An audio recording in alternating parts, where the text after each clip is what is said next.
brings us to item number 11, which is our superintendent's report. And I'll turn it over to Dr. Miller. Mr. Mann, I make the request to revise the agenda to have Mr. Montgomery actually sing the 7 Oaks song, Mr. Mann. We won't do that, so we don't have music cued this evening. We have a variety of reports tonight. Our first one is going to come from the Office of Finance and Operations, and Mr. Giuliano and Mr. Richardson are taking this together collaboratively because there is a technology angle and also an instructional angle. So I'll toss it first to Mr. Richardson. Thank you, Dr. Melton, members of the board. We do have a technology report for you tonight, and I guess I'll just go ahead and introduce both folks who are going to be we're going to tag team this one. And Carol Lunsford's here. She's coordinator of instructional technology. I think she's going to go first, and then immediately following her, Jenny Garris, director of technology, will take over. Thank you, Mr. Richardson.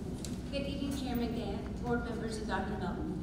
Tonight, I will be providing an update on the work of the I-5 initiative and how it positively is impacting teaching and learning in School District 5. The I-5 vision is to use technology to strengthen the growth of curriculum and competencies for work, citizenship, and lifelong learning, to prepare students to demonstrate what they know by actively promoting communicators, creators, critical thinkers, and collaborators of information, which we just saw with our students at 7 Oaks, and to prepare students beyond academic success, as we see outlined in the profile of the South Carolina graduate. During the fall and spring of the 2018-19 school year, parents, students, teachers, and administrators were asked to complete the Bright Bites Technology and Learning Survey. CASE is a flexible, research-based framework that informs the data analytics used to measure the impact of technology on learning outcomes. The 4 domains enable us to prioritize and target the most beneficial opportunities for student achievement. As you can see, we're doing quite well. We can celebrate our strengths while continuing to focus on growth opportunities. The most important factor to recognize here is the relationship and the impact that each domain has on each other.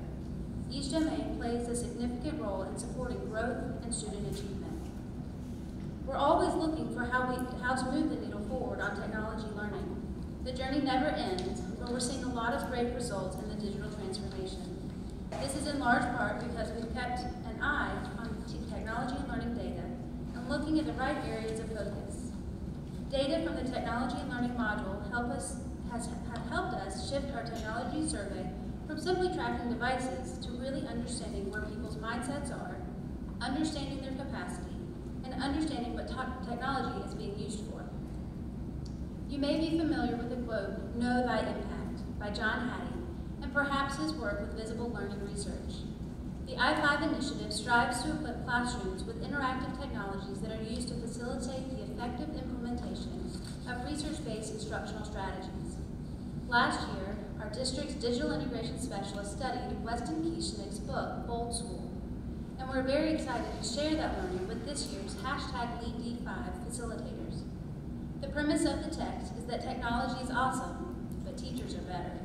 Blending new technologies into instruction is a non-negotiable if we are to help our students to gain the skills they'll need to thrive in the 21st century. And so too is educators' old school wisdom in planning intentional blended learning that works. Too often, sincere enthusiasm for technology pushes proven instructional strategies to the wayside, all but guaranteeing blended learning that is all show and no go. Bold school thinking restores teachers to their rightful place in effective instruction and focuses on John Hattie's work on the effective implementation of research-based instructional strategies. This is where we meld purposeful technology use with teachers' old school wisdom to enhance instruction and learning. After all, the goal of blended learning isn't technology, it's student achievement. District 5 has so many incredible resources available for teachers to support the learning of content area standards with technology integration. In addition to, and often in conjunction with, the use of our Chromebooks, here's a highlight of some of the resources available for teachers through the Office of Instruction. Each of these resources is designed to encourage the use of the 4 C's. Class VR gives us the opportunity to transport students beyond the classroom walls in an immersive virtual reality experience. Assistive technologies.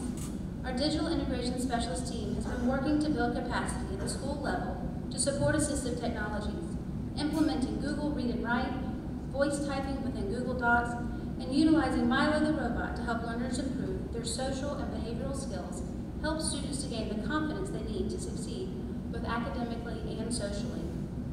Another example is Breakout EDU. This critical thinking platform is collaboration at its best.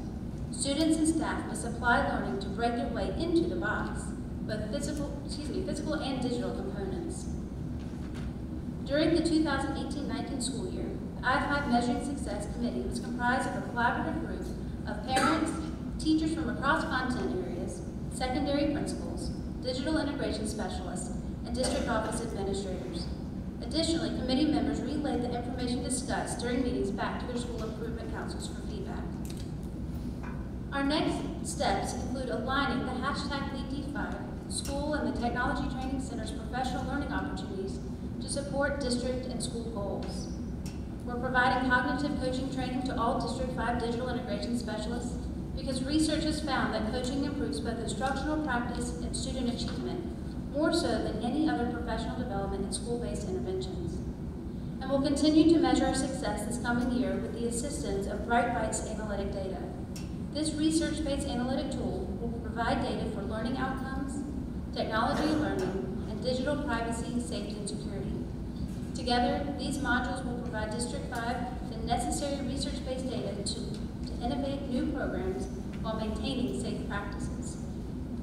In closing tonight's report on I-5, I would like to share a quote by Weston Kishner. We know the truth. We have to layer technologies onto our instruction. But here's another truth. We must do so with strategy, pedagogy, and purpose. That comes from educators, not from the technologies themselves. Strategic technology use is use that is purposely chosen for its ability to move you toward defined student learning goals. Thank you.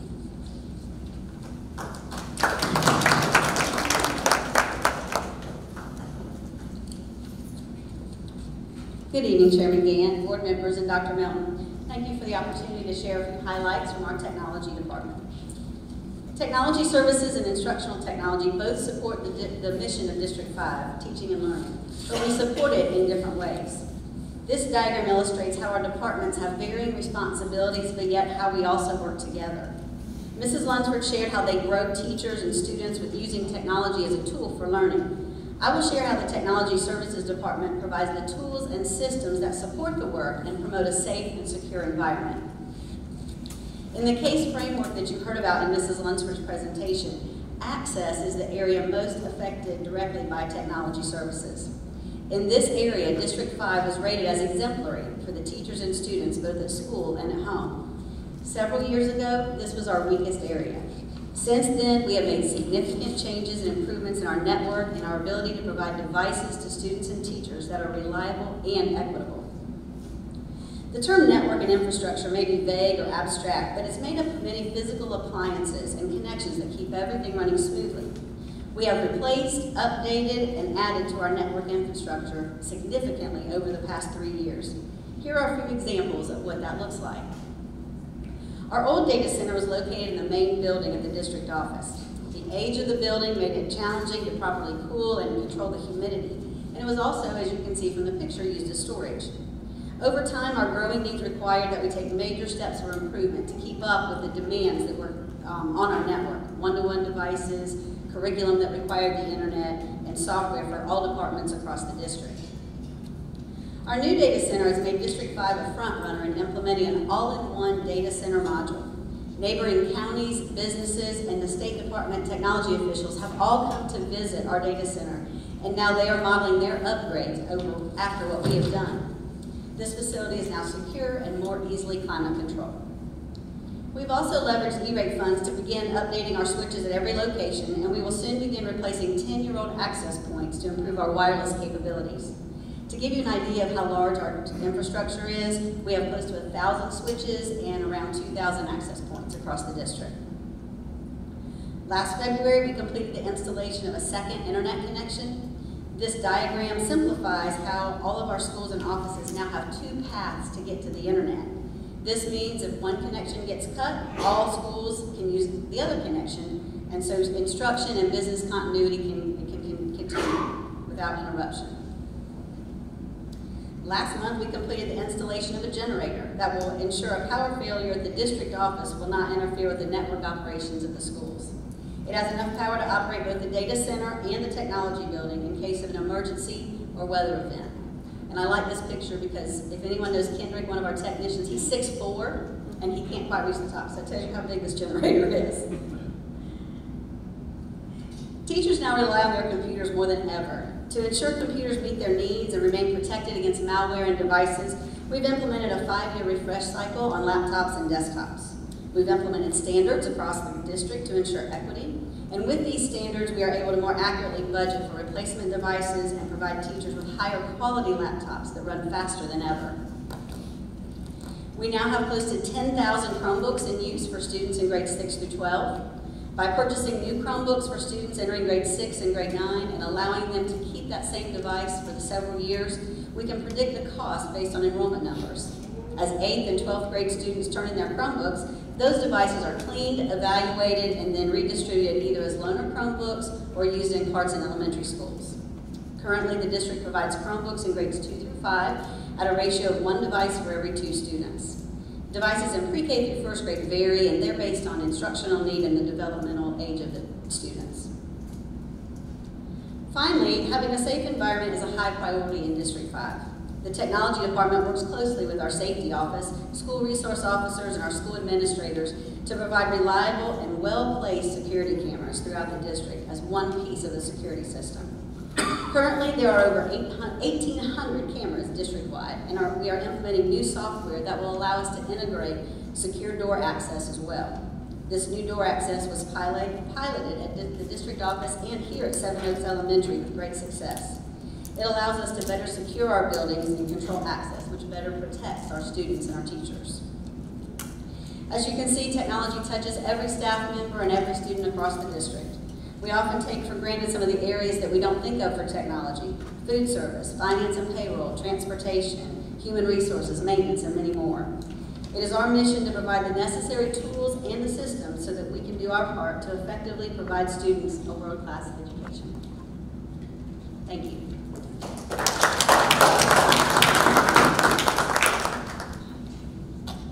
Mr. Gann, that completes that particular report, but there may be questions for either Ms. Lunsford or Ms. Garris or Mr. Richardson or Mr. Giuliano. Board members, any questions? Ms. Hammond. Are we able, and I know Dr. Melton, we did the waiver a few different times, have we caught up with enough one-to-ones? I know we don't have one-to-ones in elementary, but with, say, 6 through 12, are they able maybe this year to take the South Carolina ready or the pass that we couldn't do it this year? I'm going to ask Dr. Harris to weigh in on that because Ms. Hammond, Dr. Harris, and Mr. Holden have been working with surveying along with Ms. Garris, and we are planning to bring something to the board for next month, depending on the outcome of the analysis that Dr. Harris and his team are doing. Dr. Harris. Thank you so much. In terms of the number of computers and access, absolutely that, as we just heard from the presentation. But we continue to review and look at our options in terms of the best strategy and for our students as we come forward with the recommendation on next board meeting, as a matter of fact. So we'll talk some more and we'll be prepared on the 11th, I think, to talk a little bit more about that in depth as to what we would recommend in terms of options going forward. And I had one more follow-up. Like when, and this may be Dr. Melton, are our teachers able when, like if everybody's doing, say, some STAR testing at the same time, say, let's take a middle school, and it's a middle school with, and I know we have 6th grade myself in one of our schools, we've got the intermediate shaping, but let's say we had 3 classes, and they're all on there testing at the same time. Have we got that capacity? Because that, it can't, I know it does with us sometimes, you have to stagger it if you all get on the internet at the same time. Ms. Hammond, we do a variety of things. We take MAP testing. There are naming districts that do STAR, but we do MAP testing for our formative assessment. When we do that, and I'll also speak of state testing because the last 2 years, if I'm not mistaken, Ms. Goggins and Ms. Garris have devised a message to our teachers because we pretty much shut down any video streaming to make sure we got the full bandwidth for online testing when there's state testing involved. When there's more than formative assessment involved, such as MAP testing, Ms. Garris and Mr. Giuliano with their teams work to devise, do we have enough devices for this to occur in the classroom? Do we need to use live settings? And that becomes a conversation between technology instruction, but but also inclusive of the principals. So Ms. Garris or Mr. Giuliano, anything that either of you would like to add to that? I would say bandwidth-wise, to answer that part of your question, we have been very successful with our testing, and our schools are very good about working with us on who's testing where and how many students. So we monitor that along with the accountability office very closely. So we've had great success. That's good, because I know that can be frustrating for students as well as teachers when you all try to get on and they're excited about the testing. Well, they aren't really excited about the testing, but they are anxious and they are ready to go, and they'll be in the middle of it and it shuts down. I mean, it when everybody's on. I just want to be sure how we were operating with all of our new technology devices you guys have. Mr. Lovelace, I believe you had a question. Is the reason why we have 2-to-1 in the elementary school rather than 1-to-1 because we're waiting for retirement from some of the computers from the high school kids? Waiting for that to hand me down? Not necessarily. Those decisions are made in conjunction with instruction. So Mr. Giuliano might want to answer that a little more, because we've worked with devices in making the decisions along with instruction so that teachers are prepared. So that's certainly one of the issues, and also staffing at the elementary level, and then age appropriateness as well, just to make sure that's appropriate for that age group to have the devices. So 2-to-1 is certainly a step in the right direction, and something that our teachers have shown appreciation for. Okay, so if everybody said age appropriate was 4th grade, which it may be less than that, I don't know, but so everybody in the 4th grade would have one, but just the ones that were not below that level, and that's why we come with 2-to-1. Is that how that works? Yeah, so certainly there was a recommendation made by teachers, and then also a recommendation that as we look at instruction to see, do we need more devices to be able to offer the instruction in that way, we would then add devices or make a recommendation to add those devices. We haven't seen that need yet to be able to go to 1-to-1 in those grade levels, but we certainly look at that every year just to see the appropriateness to be able to do that. And then also at the elementary level, we do not have a digital integration specialist at each school. Our secondary schools have their digital integration specialists at every school. Our elementary schools share, and they have a digital integration specialist, 1 to every 3 schools, or 1 to every 2, depending on the school. Mr. Gann, if I may add, Ms. Garris and her team with Mr. Richardson's supervision, they monitor our technology plan, and this is also included with our 5-year strategic plan. So as we get ready to reset, Dr. Harris and Director Horton will be facilitating that leadership, not solely, but with the other departments in conjunction with that, to make sure that it's time for us to refresh and see what do we need to do developmentally, what do we need to do with resources to make sure that we've equipped our classrooms. The 2-to-1 is a great progress. We used to be 4-to-1, so now we've got down to 2-to-1. So we continue to make strides, but we're just not quite there at 1-to-1 at the elementary and early childhood level at this point. Ms. Hammond. On the page that has security cameras and door access, we've got over 1,800 cameras district-wide. Are most of those outside the buildings in certain places? And do we have them in all the hallways? I just wanted to see vicinity-wise, are we different with an elementary school where they are versus a high school? Because I know like Irmo High is so big, it's, you gotta have. I'm just trying to see how many say are in a school the size of Irmo. It varies. I couldn't tell you the exact number for Irmo off the top of my head, but our high schools obviously have the most, then middle and on down, as would make sense with the size of the buildings and the size of the campuses. All schools have exterior and interior cameras. We work with the safety officers, and typically they look a lot at the outside areas. They're looking at securing the outside perimeter. That's a law enforcement mentality, I think, which is good. And then we work with our administrators as well, because they tend to look on the inside of the building, because they're looking at students and traffic flow and where the hot spots are. So based on those 2 sides of the view, if you will, we have both cameras inside and out, and we put them where the most traffic is and the most need is. I'm sure the board knows this, but I tell you, I can't tell you as a teacher how important it is to the SRO officer and the principals within the hallways. So much happens there, and you can't always get the straight story. And I tell you, they really help out the administration and teachers. I just want to be sure we have them in all the hallways, just to help the safety inside, because you don't think about it. One question. Patient challenge. copies. I hadn't seen it, but I assume it's very close to where the generator is. But It is, the generation's right behind it. It is, if you're familiar, there's a main district office and the technology building is off to the right, up the hill, as we say. Right. And the data center's an all-in-one. It kind of looks like a container in a sense, a large Connex type container. And it's fenced and you really can't see it, which is what we wanted. And so it's kind of hidden behind. If you ever want to see it, come visit. We'll take you a little tour. well, and I know you're very proud of it, and it seems to be really fit to build. It didn't free up a lot of space when it left. I can tell that the district office is so packed. So But we I think need that's space. one to lead and have other people come and take a look. It made a lot of gain to it. I want to thank you and Ms. Lunsford for this presentation, both parts of this presentation. You did a great job. I appreciate it. As we all know, technology is changing every day. Mr. Gann, if I can highlight the analysis that both Ms. Lunsford and Ms. Garris have led, the commitment to develop capacity to train key leaders, to have visitors come in to see the changes that we have made, the use of funds to make sure we're going forward, the alignment with strategic plan, and always safety, physical safety, and also the safety of online safety. So on behalf of School District 5, let's celebrate the leaders that we're sitting before today. Thank you, Ms. Lunsford. Thank you, Ms. Garris.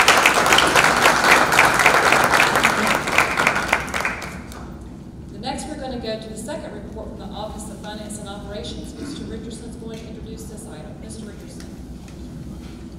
Thank you, Dr. Melton, members of the board.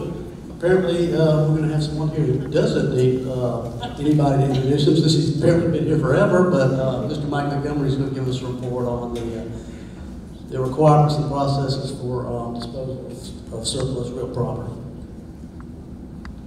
Thank you, Mr. I should have my assistive devices with me apparently tonight. There's sort of an interesting story, Ms. Mays, that I will tell you this room seemed bigger 53 years ago. So, and you know, in that same vein, when I went to vote the first time, I signed the register, and the person who was elderly at that time, was probably younger than I am now, said, "You had a good first grade teacher." And I said, "How did you divine that?" And I'm left-handed, and said, "Because you write correctly." And so, you know, you can thank Miss Lillian Ferguson, who was my teacher then. And I guess you can get the effect of a first grade teacher when you can still remember them 53 years later. Anyway, tonight, we're just going to get a little discussion of surplus property, particularly surplus real property, what the requirements are of the district. And obviously, the first thing that we look at is that the designation and terminations made by the administration as to whether the property is surplus and whether it's not able to be used for future use by the district. The district's procurement code identifies that definition as well. The district board policy, FEEE, also provides that the district is to have property and school sites before they're needed. So you have those two considerations the administration must weigh in looking at whether or not it makes the determination that the property is declared as surplus. If it's declared as surplus, the first thing you have to do is try to make sure that you're going to be fair to the district and the taxpayers in any prospective purchase. So the regulations that the South Carolina Department of Administration has recommend that the property must be appraised, which makes sense. Because before you determine that you're going to dispose of something, you want to know what it's worth, and you want to have a determination of what should be done. The state regulations require a state certified appraiser and suggest an MAI appraiser, which is sort of the gold standard of appraisals to be utilized to make that valuation determination. The Department of Administration also says that except in extraordinary circumstances, real property will not be sold for less than its appraised value. Again, making sense that in your obligation as board members and in the district's obligations to look after the taxpayers, that you want to adopt the best practice and get the best value you can for property that you determine that we need to dispose of or want to dispose of because it works best in the district's plans. The statute, after you deal with that decision, the administration makes a recommendation, gives the trustees, the board of trustees, the ability to convey title to access buildings. So as property of the district is purchased in the name of the board, it's also made out in the name of the board, and the property is sold in that way. You have to apply the funds to the school fund, and you also then have to notify the governing body, the county, that you've sold or leased surplus property. Your procurement code provides that you have sales in a manner as in the judgment of the designated district officer is most advantageous to the district, unless otherwise determined in public auction or competitive sealed bid to the highest bidder should be used. So your procurement code gives you guidance there and directs the administration to make a determination and a recommendation of the best way to deal with surplus property that will work in the best interest of the district. There are a couple other caveats. One is older property. We have sort of two classes of property in South Carolina as far as school property is concerned. We have property that was purchased oftentimes in the 50s, sometimes in the early 60s, and before that time, which was purchased using state funds, where you have property that was purchased using state funds. In addition to making the determination by the administration, having the board make the determination, you have to go through the process and have the State Board of Education also approve the sale or distribution of that property. And then that's sort of it. Very simple, very short. Any questions I'll be happy to address. I have one. Last one. I know you just explained that, but was it after 1952 that we even had a state board of education? I mean, I can't figure, what did they look toward okay property? It's really sort of interesting. I talked to the general counsel at the State Department of Education and said, can you give me a listing so I can ascertain what property in District 2 was purchased with state funds? And the answer to it is no. But what I can tell you is that we presume that basically anything before 1960 was purchased with state funds. She also gave me pretty good information as far as the fact that that's not a giant hurdle. Right. It does require providing them an appraisal and completing some documents that they have. And generally, when you make that, you appear at the next state board meeting. So if you make that determination, you can figure that we'll be at a state board meeting in 30 or 60 days, most likely, to address that question. It's more of a formality, not some big thing we have to we have to jump through, I guess. I think I would suggest to you, Ms. Hammond, probably deals with the fact that the property is purchased state money. And the State Department wants to make sure that it's wisely used or wisely liquidated if it's sold. Mr. Levis. You might have said this, I might have missed it, but there are two methods to dispose of real property. You can do it by auction, or you can do it by sale with a floor. I'm trying to. The district's procurement code says that the sale must be held in a manner as in the judgment of the designated district officer is most advantageous to the district. And then it says, unless otherwise determined, which means you got to make a determination as to why something else is better, that a public auction or competitive sealed bid to the highest bidder would be best. And certainly, my recommendation would always be that because you've got so many situations where you have to make sure you have a real competitive process, that you'd set a reserve floor on any auction.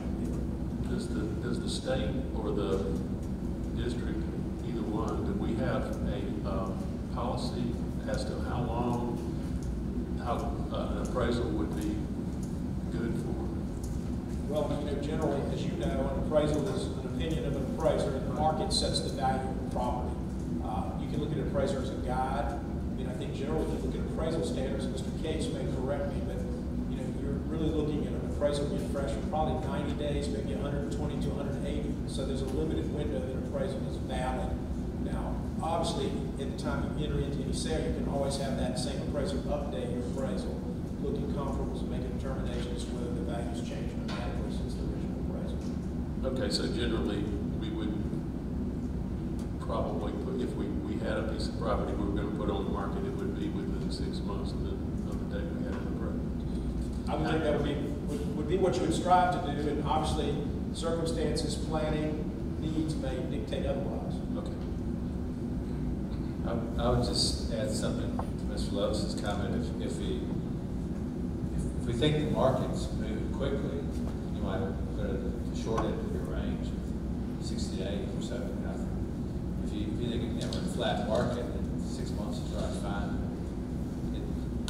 I've seen an appraisal before where the appraiser came back and said, we know the market's moving, and if the comps aren't here yet, we see the listing prices coming up.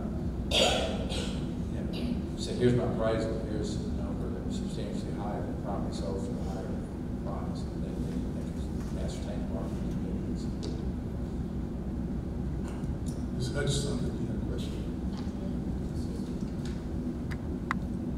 I'll turn it back on after our little episode. Mr. Montgomery, I know we're going back in history with you.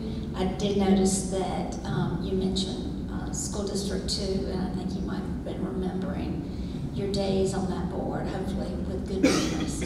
But you're talking about District 5, is that correct? Well, actually, yes, that was the question I posited to the Board of Education. I apologize for this. Oh, that's all right. I just wanted to clarify. And then the other, I guess, point I want to make is just because we're getting these estimates and finding out how to dispose of property, it does not ensure that we're going to get rid of any property. We decided we need to know this, and should we want to get rid of any property, then we know the process. But it really is up to the district administration to review the needs of the school district and make recommendations to the board in the future. I mean, we may or may not, but I just want to make it clear to the audience that this is not a foregone conclusion that we're getting rid of any property. We're finding out information, and the school district administration will make that recommendation to the school board. Ms. Hutchinson, I can say I believe that's a correct statement of both district policy and state law. Thank you, Ms. Hutchinson. I think this is also a follow-up to discussion we had earlier. Ms. Gardner requested several months back, many months back, that we have this particular update publicly to inform the public and for the board to know how to go about it. Because we do have policy, the state has requirements, and I know you even saw Attorney General's opinions on some of this. So Ms. Hutchinson is exactly right. This will be up to the administration to make a recommendation. We know we've had MBCon look at all our facilities and make some assessments of that. But just like the president can change, the need for a property can change. So I think we need to be Mr. Gates. Mr. Montgomery, do you have any examples of what would be an extraordinary circumstance? It says, except in an extraordinary circumstance, real property will not be sold for less than its appraised value. Well, I guess what I would tell you in the first case, that is a policy that's been set by the Department of Administration. As a lawyer, I don't like terms like ordinary and extraordinary because those things become very malleable as far as somebody making that determination. My general recommendation to the board would be that the only time I can think of something like that occurring is if you could demonstrate to everybody that would ask how whatever you were doing fulfilled an educational purpose that was the mission of the school district and that it played into that school district. And I would think that would be, to use a biblical reference, trying to get through the eye of a needle. So it wouldn't be something I would recommend. However, I think that from a property standpoint, there are always exceptions, and sometimes they are necessary, but usually you have to have really compelling reasons to have it. And because you want to, or because you think it's a good idea, doesn't make it extraordinary. It might be a situation, for example, what would come to me offhand would be if you had a critical financial circumstance and the money was desperately needed by the district, or you're going to have some horrible adverse consequence that might outweigh the loss that you take on selling the property that's value. I can see those kind of things, and obviously because of the job this board does, that's not something that you have to confront in dealing with. There have been school districts in South Carolina over the years that have had financial crises that they had to deal with. That may be, just an example if you ask for one, but it would be something I would generally say you wouldn't want to recommend, and as an elected official, you want to be very, very, very careful before you consider doing something like that. Thank you.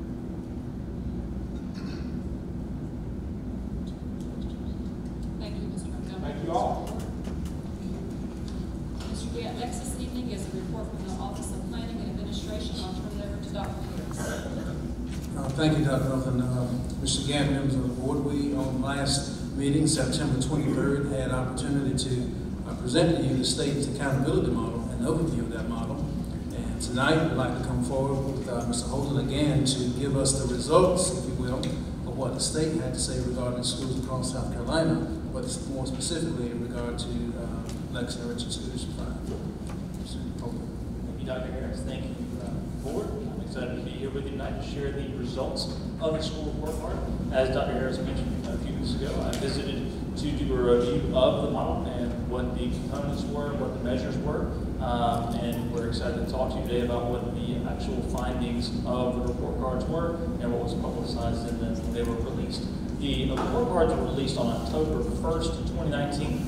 It's important to note that some parts of the report card model for 2019 were changed from 2018. Now, we also want you to note that we do anticipate the state may make some more changes to the report card model for the 2020 report cards. So just be aware of that information as we work through it here. But as the model currently stands, you can see the components of the report card model for K through 8 schools. First, there's academic achievement, which can be 35 to 40% of a school's overall rating. Academic achievement in K through 8 is SC Ready, English Language Arts, and Mathematics, or SC Alt. We also have student progress on SC Ready, English Language Arts, and Mathematics, or SC Alt. That accounts for 35 to 40% as well. You have Preparing for Success, which is SC Pass, Social Studies, and Science, which accounts for 10% of a school's overall rating. A Student Engagement Survey, which accounts for another 10%. And then, of course, you have English Learners Proficiency Progress, which accounts for 10%. And of course, the variable there is, should the school have 20 or more English learners? Okay, so that variable or that specific measure is only used in those circumstances. For high schools, we have a slightly different set of measures that are used. Again, this is all just to refresh you before we jump into the findings here. But academic achievement on Algebra 1 and English 1 are a key component of high school ratings. They account for 25 to 30% of the overall rating.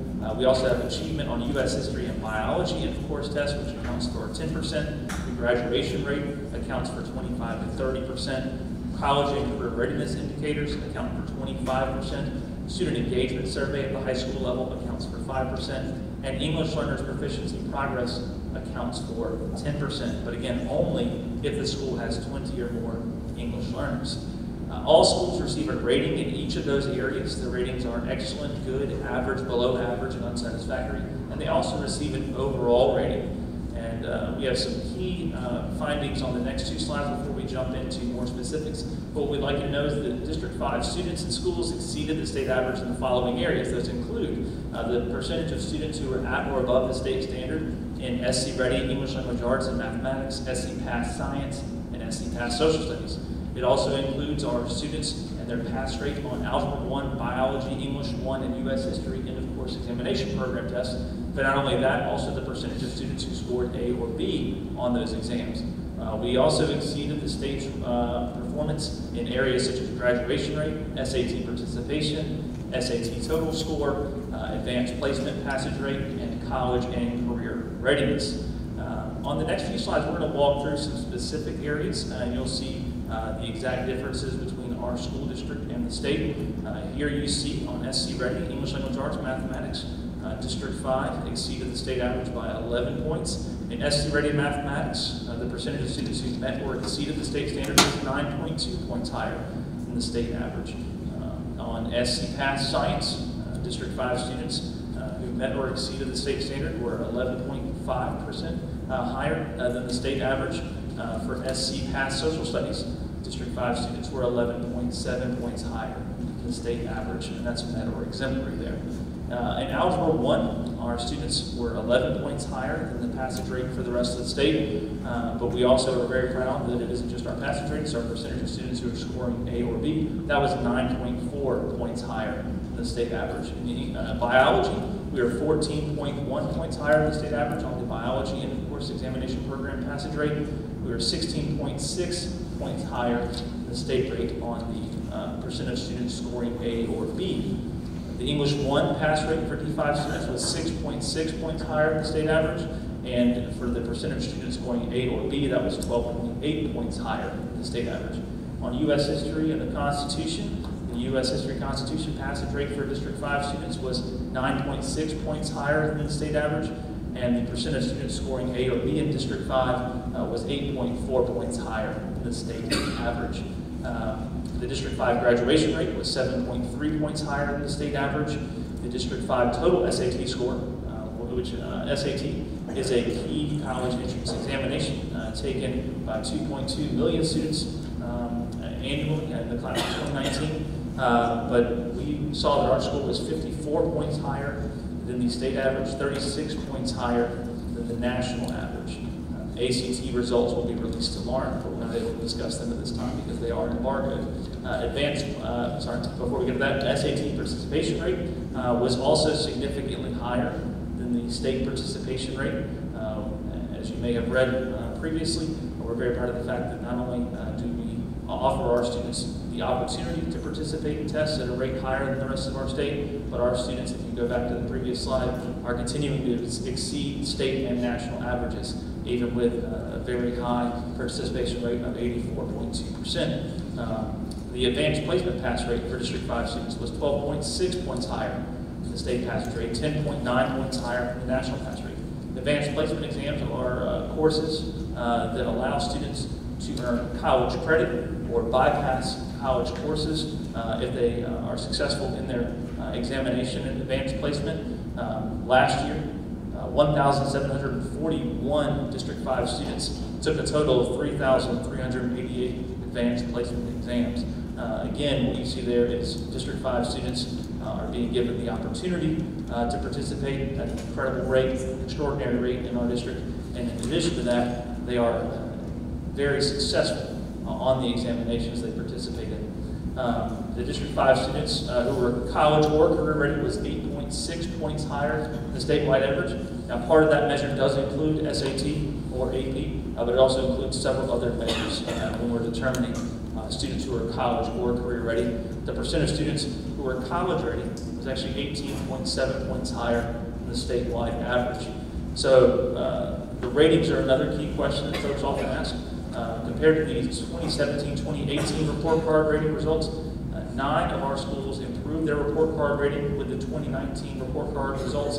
19 of our 21 schools improved or stayed the same on the report card rating. We do want to point out, with all the successes, there were some changes to the report card model for this year. As I mentioned, student progress is a key component in K through 8. It did experience some changes this year as the state switched vendors and processes there. The preparing for success indicator also changed slightly in terms of who the state was counting towards that specific measure, which accounts for 10% of the high school's rating. We are anticipating more changes to the report card model. There may be others in addition to what's listed on the slide, but these are some of the ones we're already anticipating. You may be aware that the state has changed the social studies and science testing in grades K through 8. Of course, that will impact the accountability model with the elimination of social studies testing and science testing in grade 8. The state is also adding an English 2 end-of-course examination. That may change how academic achievement is calculated for high schools. And of course, the student engagement survey is always a popular topic of discussion due to some concerns about the validity and reliability of that survey.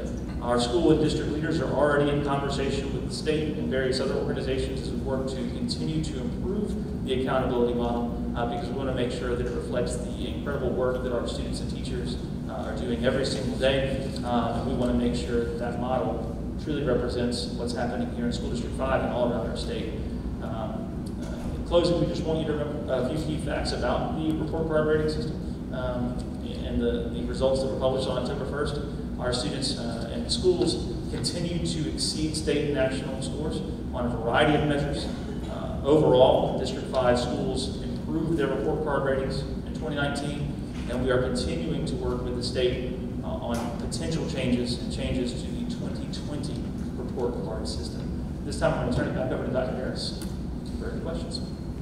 Thank you, Director Holden. I know that was a lot of information.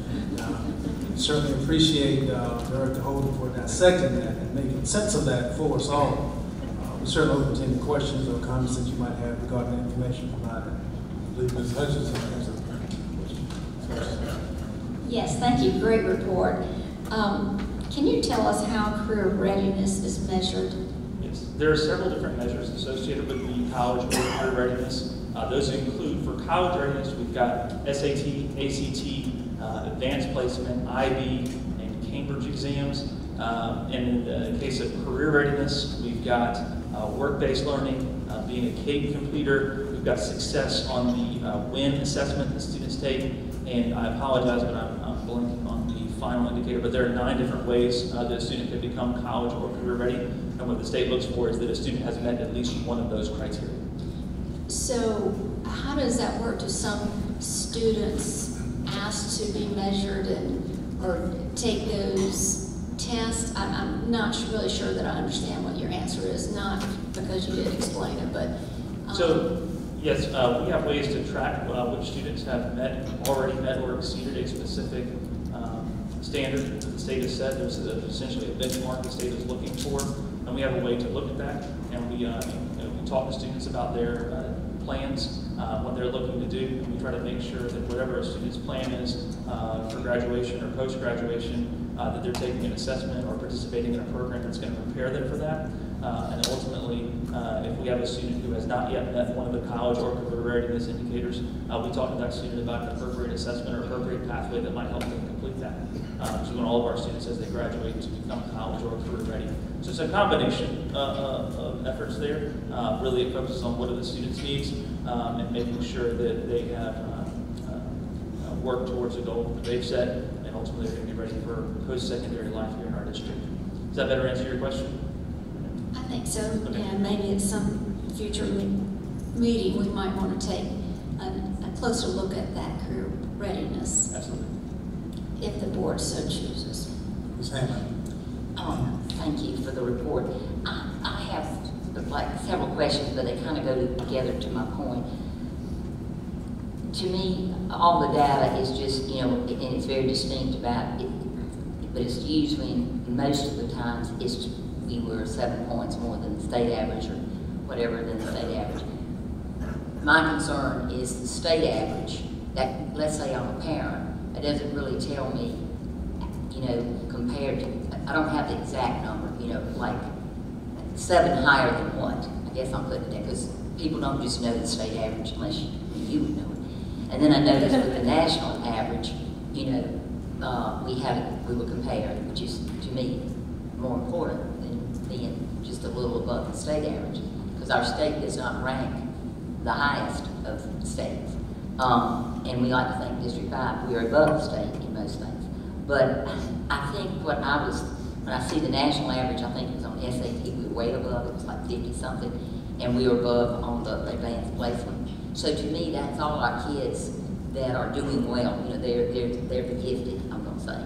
I would like to be able to know, like say, and this goes with my question, like for our standard students, how well they're doing and how well they're improving. And if we had 9 schools that improved, I think I wrote this right, and then 19 that either improved or stayed the same, how many of the 19 stayed the same, and how many, of those? I guess, well, I got 9 improved, and then I was trying to write down it's on one of these, but 19 stayed the same or improved. To me, just looking at it, I'm not sure exactly what the scores are. Just to say it's 7 points higher, I think I'm just more interested in seeing what is the score. Well, we did make a change to the PowerPoint this year. We included the graphs to try and help with that. Yeah, and I see that. And speaking to some of your bigger points there about the SAT, that is an 80 in many of our assessments, because they are state assessments, we don't have a national comparison, but one of the We great only things. have a state, we can only compare it to the state. Correct, yeah, but it's great when we have those SAT ones, where that is a national assessment. AP, again, a national assessment. And it's great because we can compare ourselves on those measures. And that's awesome. And one thing that I do think speaks to the quality of education and opportunity that we're providing in our district is that SAT participation rate and our overall participation in the advanced placement courses. Again, 84% of our students took the SAT in the class of 2019. That is significantly higher than the state's participation rate. I think that's one of the outstanding things about our district. Well, I don't want to be misunderstood. I know we do a great job of that. I think what I know is one of the hardest things is reaching the standard kid and us seeing in some of our schools where there's a large number of those, you know, how we're improving there. I think that was one of the things I wanted to see. And then where you have all of the ratings are excellent, good, average, below average. Did all of ours fall in excellent, good, or average? 20 of the 21 did, yes. One school did not. And we only had one that was below average, is right? Okay. And so I think that's what I'm getting to. And I know you already got Dr. Melton on that, and we're working on it. But I do think that it's important that we, when we look at this data, that one of our goals is to improve where those kids maybe need more resources and more help than those that are measuring very high above the national average. Mr. Cates. Let me scroll back here. Maybe easier, you can answer this either way, whichever one's easier. The schools that have more than 20 English learners, I believe is the way it's phrased. Just roughly, I know that roughly for you is you're going to give me exactly. So if it's easier to say we only have two that don't, or just however you want to interpret that for me. We have 8 schools that had 20 or more English learners. Okay. 8 schools total.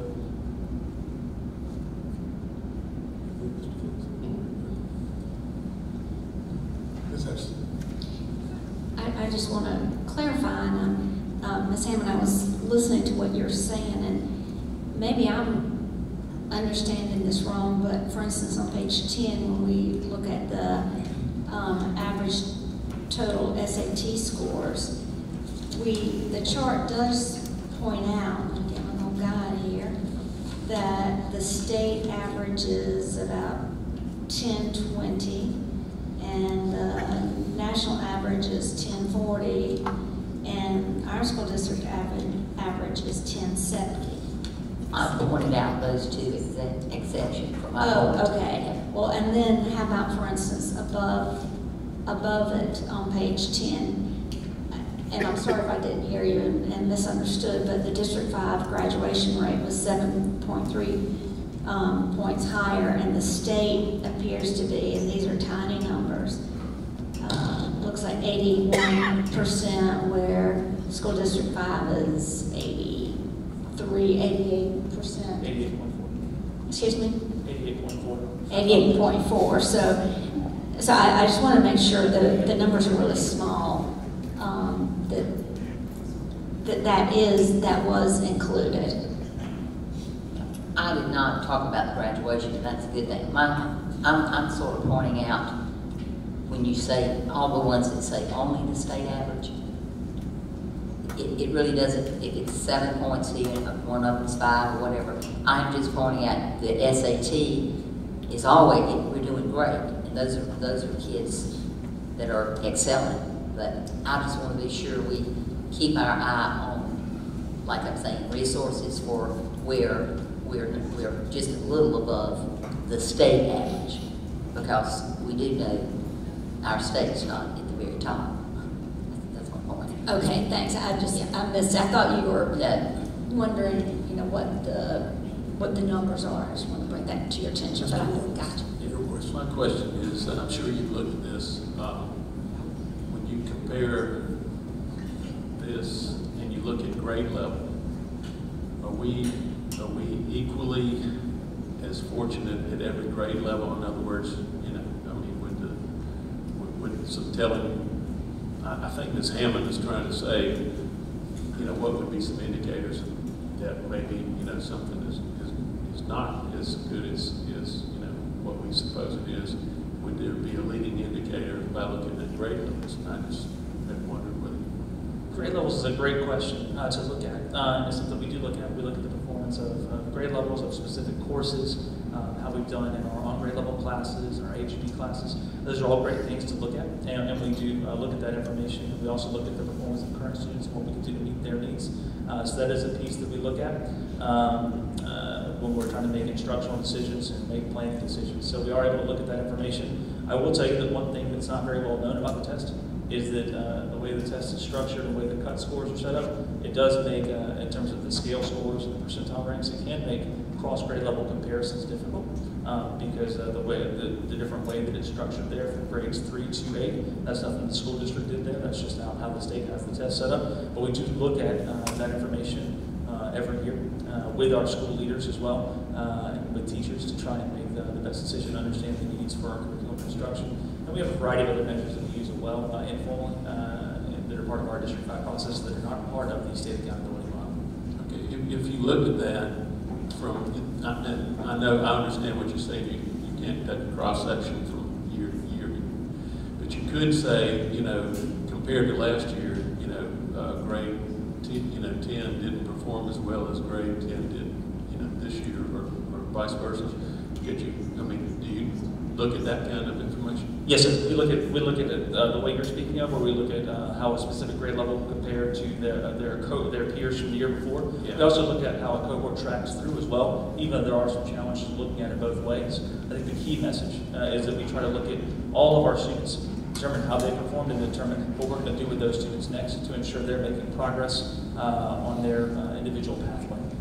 That's a great question. Okay, but I mean, from what I guess what I'm asking is, did we improve from last year on grade level generally, or did we, or is it a mixed bag?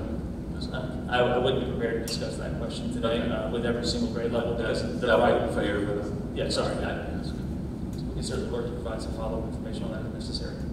I think one of the pieces of information I'd like to add is, and for those in the audience that may not be educators, we look at lexiles and quintiles for mathematics. So if our students are reading a text for an assessment for language arts, there is a lexile that's a cut score that you heard Mr. Holden say. But if you went through and compared 3rd grade cut score to 4th grade cut score to 5th grade cut score all the way up through 8th grade, you won't see a consistent plus 50, plus 50, plus 50. And I'm making 50 up. That is just an example, not the number. So you're going to see a difference with that. So it's very difficult to say if we're looking at lexiles for language arts for reading or quintiles for mathematics, but there's that inconsistency with the axis and the bar that we're looking at. How do we gauge the increase for this?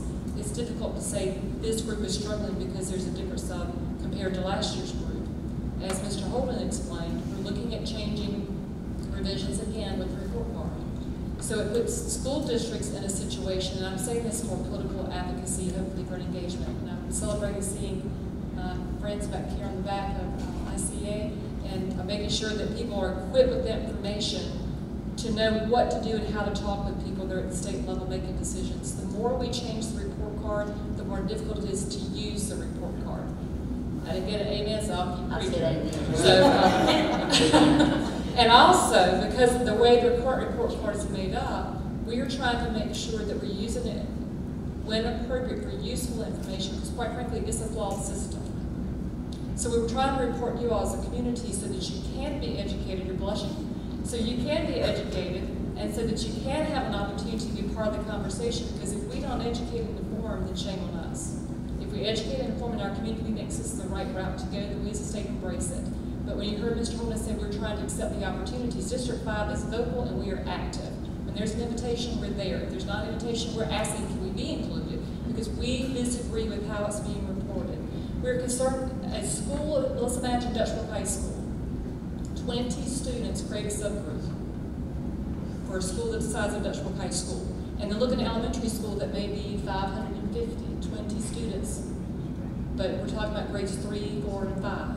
Statistically, look at the difference for that. It's a system that needs attention, but it's the first attempt that South Carolina has had to make a change in how to reset this evaluation model. So we invite you all to be part of the conversation. Mr. Holden is prepared for any road shows, or any community group that may invite him. Just give him a time of how much time you're going to allocate, and then start the timer, because he will take as much time as you offer. And notice he gave you a cue because he checked his time. So let him know if you have a Rotary, or if you have a group that may be interested in getting together. We want to make sure we put the right information out so people can form their own opinion, and then have an opportunity to be engaged with the process. Ms. Hammond, if I could just very quickly, where you see District 5 compared to the state average, that's the only comparison we have. That's what I'm And you about know to that as a call. middle school teacher. When we're talking about SC pass, SC ready, there's only a South Carolina example. So how can we say how we're doing compared to the national average? There was an attempt in South Carolina years ago and that failed. So now we've gone back to the South Carolina assessment. Whether it's the right assessment or not, that's the assessment that we have. So we do have the national gauge of advanced placement, or SAT. We make sure we take advantage of that. But I hope the community has heard Mr. Holden is very proud. What's that percentage again for SAT participation, Mr. Holden? 84.2. 84.2%. We're not just testing our college-bound students. We are testing every student that shows college potential and college interest to make sure they have the opportunity for that assessment, and then others to be added to it. Hopefully that brings a little more context, Mr. Gannon. Mr. Cates. I just want to thank you for the hard work that's gone into that. One of the things that I do echo that it's a flawed system. One of the reasons we can't do any kind of longitudinal reviews because it changes every year. So every year the baseline changes. So how do you compare year after year? But what I do appreciate, and I just want to say that you're not collecting data just to collect data. I see it go down to the student in the classroom and to help with that student's individualized lesson and engagement, and that makes a difference. I mean, it's easy to collect data. I mean, the tools are out there. It's another thing to interpret that data and then to put some kind of plan in place. So I appreciate the way that's being handled, and I think that's part of the reason our students are being successful, is because we're able to recognize where their strengths and where their opportunities are. So thank you. Ms. Gardner. I just had a question too about, we know that it's a flawed system, and I've had other people say that part of that is, does it take into consideration our special education students? Because aren't they expected to take some of these tests too? And so some of our schools, if they have a high number of special education students, might have different accountability numbers overall. Would that affect our schools?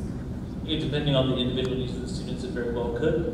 We have spoken with various parties to try and help them see how some of these one-size-fits-all rules don't necessarily work with students' individualized plans or individualized needs. That can include a variety of things, such as graduation rates for our students who are on their certificate track, or it could include very specific student needs that make testing a very, very difficult process for them, and that student may have other challenges and other needs that we need to be working on. But that is something that can play a factor in a school overall rating, and the state does not provide waivers for testing, or just allow us to refuse a test or to exclude a child from testing the state. If a child does not take the test, the state counts that as a zero, and the school receives that zero. And that goes into these numbers. There's Yes, no, they don't take that out for the account. They do not. So that's a major flaw in the system also. You got something to I add? do, Mr. Holden, with our Project Search graduates who have all left School District 5 employed, share with the board how their success in being employed is calculated into this model. Yes, that is one of the more frustrating parts of it. So those students are all prepared to gain employment and have all had significant work in the community. I think that's a program that's been well received by the community and by our students and parents who have benefited from it. But the college and career readiness indicators, which I do think are very good overall, it doesn't give us any credit for those students who participate in that program, even though I think most of us would argue they are career ready, and we've done an exceptional job with those students. But they are not counted among the number of career ready students because they are not seen as diploma earners in some cases. And if they are not a diploma earner, they do not count towards the college or career readiness number. And that does that doesn't help us. So the same is true for the occupational building. So the same for those students who are leaving us with jobs employed, they are not counted towards that statistic. They are a diploma earner, they do not count. Even if we have worked hard and diligently, those students have done a great job, they do not count as career ready by the state model. I want to back up, Dr. Milton. I'm going to tell you, I'm going to say this for teachers across the whole state. Not only does it cause great stress when it is a flawed system for the teacher who's in the room that's accountable to teach it, but it's great stress for the principal who has to see that their school is doing well on this report card.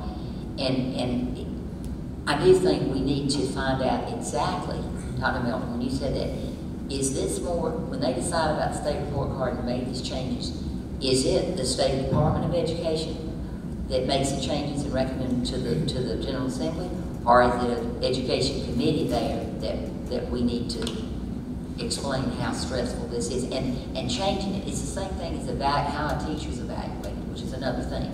But that, along with the report card, and then all the other, just because they got to teach all day and do all the other things that a teacher does, it just seems like we could get this fixed. We welcome engagement, we welcome conversations. There are a variety of people involved. The Educational Oversight Committee, or EOC, is heavily involved in this. The department is involved, but the department does more of the implementation, the details through a group Mr. Holder participates with through SCASA. We lovingly refer to it as TAR. I'm not sure why you're calling it TAR. Testing and Accountability Roundtable. Testing and who wants to join TAR? So they represent us very well through SCASA as an association. So there are a variety of people, but the EOC is heavily influential.